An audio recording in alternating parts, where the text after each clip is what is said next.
Hello everyone. In this video it'll be numbers 13 through 18, which is all about Unit 3, Trigonometry. So if we take a look at number 13, it says find the exact ratio value, and what that really means is we're plugging in an angle, and so when we plug an angle in on the unit circle, what we're really getting out is some kind of coordinate. So we're going to have some kind of coordinate answer as our final answer, angle in, ratio, or coordinate out. First though, negative 13 pi over 6 is not on our unit circle, so let's first find the coterminal angle, negative 13 pi over 6. We're going to add 2 pi, but in this case, with a denominator of 6, 2 pi is really 12 pi over 6, which is negative pi over 6. If we continue though and add another 12 pi over 6 to negative pi over 6, the angle we're actually talking about on the unit circle is negative 11 pi over 6. So when we're trying to find cosecant, what we're really doing first is trying to find sine of 11 pi over 6, which is the y value here, and that is negative 1/2. So that means if sine is negative 1/2, cosecant is the reciprocal of negative 2 over 1, or just negative 2. Number 14, if we're trying to find exact angles from 0 to 2 pi. This means that I want two answers, and I want my answers in radians. So if cotangent equals negative root 3, if we use reciprocal logic, that means that I know that tangent is really equal to technically negative 1 over root 3, but the reciprocal of root 3 is really root 3 over 3. So I know that tangent of theta is really equal to negative root 3 over 3, which is this rationalized. So in what quadrants is the tangent value negative? Well, tangent's negative in 2 and 4, and tangent is negative root 3 over 3 at any 30-based angle. So this angle, and also 11 pi over 6 as well, which was used in the previous problem actually. So my two answers are 5 pi over 6 and 11 pi over 6. Now remember, if you're not sure about what the tangent value is, feel free to take y divided by x. Like at 5 pi over 6, if you took y 1/2 and divided that by negative root 3 over 2, that's the same as 1/2 times 2 over negative root 3. The 2's would cross out. We would get 1 over negative root 3, which is the same as root 3 over 3.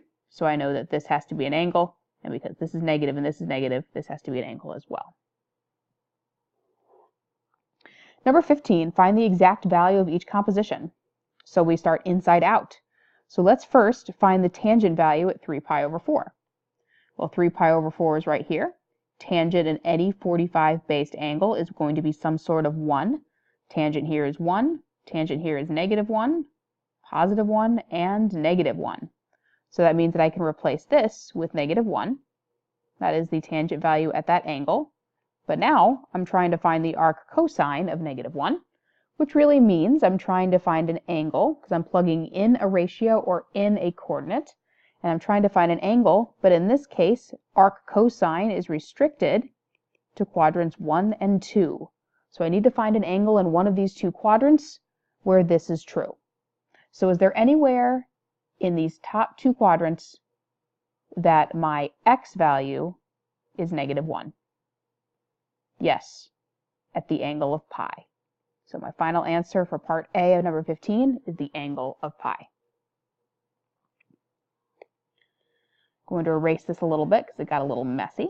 But if I take a look at the part B, I need to find arc sine first. So I'm trying to find the angle where the y value is negative root 3 over 2. Kind of like in this example, I was trying to find where the x value was negative 1. Here, where the y value is negative root 3 over 2. But arc sine is restricted to quadrants 1 and 4. So my answer has to be somewhere, or at least starting at somewhere in one of these two quadrants here. So where is the y value negative root 3 over 2? Right here at 5 pi over 3. So what I can do is replace this with 5 pi over 3. Technically, though, in the restrictions, instead of 5 pi over 3, it should be negative pi over 3. So I'm going to stick with that. So we're trying to find the cotangent value at negative pi over 3. So we're taking, so what we could do is we could find the tangent value there, and then we could flip it, and we could think about it as this. The tangent value here is root 3 over 3. The tangent value here is 1, so the tangent value at 60 degrees is root 3. And 5 pi over 3 is a 60 base angle because it's closer to the y-axis, so I know that this is really negative root 3.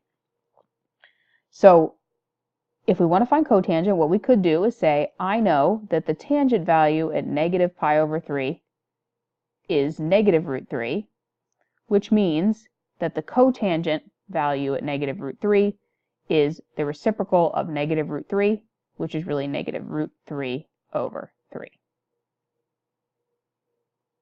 If you're not sure about that, what you could do instead, if you don't want to think about it in terms of tangent, you could say that I know that if tangent is y over x, I know that cotangent is x over y. So you could just take the x value of 1/2 at the angle of negative pi over 3. You could divide it by the y value of negative root 3 over 2. This could become 1/2 times negative 2 over root 3. Cross out those 2's. You'd be left with negative 1 over root 3, which rationalizes into this. The next example here says write an algebraic expression that's equivalent to the given expression. So this is also a composition of functions, but this is definitely not on the unit circle. So what we need to do is draw a picture. So if I drew a quick little coordinate plane, if I think about where arctangent is restricted, that's quadrants 1 and 4, because this looks positive, I'm going to draw a triangle in quadrant 1. I'm going to put my reference angle here, and even though everything is symbolic, we're talking about arctangent, and tangent is really opposite over adjacent. So if I wanted to label my triangle, I could call the opposite side x plus 2, and I could call the adjacent side h. Now we want everything in this problem to be in terms of the same two variables. So if I'd like to find my hypotenuse, it's going to be a little bit more ugly, but we can still use the Pythagorean theorem. We could say that a squared, x plus 2 squared, plus b squared, h squared, equals my unknown squared, which in this case I will call just my hypotenuse squared. If I want to get my hypotenuse isolated, I would need to take the square root of both sides. So that means that my hypotenuse is really equal to the square root of x plus 2 quantity squared plus h squared. Now, this is perfectly fine if you want to leave your answer like this. You could write this as x plus 2 times x plus 2 and actually multiply that out, but you don't have to. So let's for now call this hypotenuse, let me do a different color. This hypotenuse is really, with the same variables, x plus 2 quantity squared plus h squared. Now, even though you might be thinking it, please don't cross out the square root with the squareds. If there's a plus in the middle, you'd be breaking the order of operations if you did that. Again, to simplify the problem a little bit, just to explain why you can't just cross out the square root and the squared, so if I give you the square root of 4 plus 9, if you follow the order of operations, that would really be root 13. However, if you broke the order of operations and said the square root of 4 is 2 and the square root of 9 is 3, you would get an answer of 5. 5 is definitely not equal to root 13, which means you need to add the numbers first before you take a square root. Because I can't add these things together, I cannot take the square root. So that's why I leave it like this. Okay, so just a little algebra review there. Let me get rid of this. Back to the actual question. My goal is to find the secant based on this triangle. I know that cosine is really adjacent over hypotenuse, so that means that secant of any angle is really equal to the hypotenuse over adjacent. So in this case, the hypotenuse is this madness, square root of x plus 2 squared plus h squared, and the adjacent side to that angle is just h. So that is why this is the answer in the back of the answer key.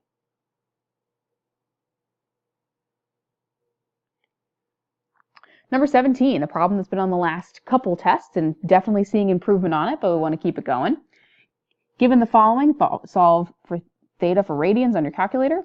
Your final answers must be positive, must be positive, and between 0 and 2 pi, which means you want two answers, and you want them in radians. So, first, Tangent of theta equals negative 0.55. The first thing I need to do is actually figure out what theta is. If you put 0.55 in this picture, that is not correct because everything is related to the angle in radians. You need to find the angle. And to do so, we take the inverse of both sides, which is another way of saying you're taking the arctangent of both sides of negative 0.55. Make sure your calculator, again, is in radians for this example, so pause and check to see if it is. If you plug that into your calculator, this would be negative 0.503. And because arctangent is restricted to quadrants 1 and 4, and the original ratio is negative, I know that the negative 0.503 has to start in the fourth quadrant. However, because of reflection, we know that in the first quadrant, this is really a positive 0.503, which means that 0.503 is a reference angle. I also know that based on the original problem, we're not talking about arctangent, we're talking about regular tangent. And tangent is negative in quadrants 2 and 4. So I'm going to write a little note, I know that tangent is negative in quadrants 2 and 4, which means my final answers are going to be in quad 2 and they're going to be in quad 4. But everything we need has to be positive. So if we start here and go towards the second quadrant answer, notice that this black arrow does not quite get to 3.14. So that means everything relates to your reference angle. If I would like to find my second quadrant answer, not third, I said second and fourth. If I would like to find my second quadrant answer, you are not reaching 3.14 yet. So you're going to take 3.14, subtract the reference angle of 0.503, and if you do so, you'll be left with 2.677. Now notice, for everyone, that I am using the positive reference angle, not the negative one. This is just here to say original placement, but I would use the positive reference angle when you're calculating the final answers. My fourth quadrant answer, because that's also where tangent values are negative, if I go all the way around here, it does not quite reach 6.28, which is 2 pi. So you take 6.28 minus 0.503, which would be an angle answer in radians of 5.777.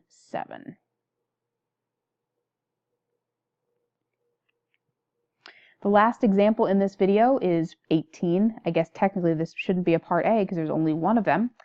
So this is just using a definition, somewhat of a trig identity, that if you see cosecant, that is really the same as 1 over sine. Notice that the angle is in degrees this time, so please make sure that the mode of your calculator is in degrees before you start this problem. And I purposely put it after number 17 because this one had to be in radians to remind you about the switching. So this is really the same as 1 over sine of negative 105 degrees. So if you plug this into your calculator, if it's in degrees, take 1 divided by this ratio. Your answer should be negative 1.035. And remember, for these problems, we never flip the angle. We don't make this 1 over 105. We are just flipping the reciprocal function. Again, because this is a reciprocal, I know that I'm allowed to reciprocate the function, not necessarily the angle. Okay, guys, I hope this was helpful. Feel free to rewatch any problem that you need to. Good luck on your cumulative test number 7.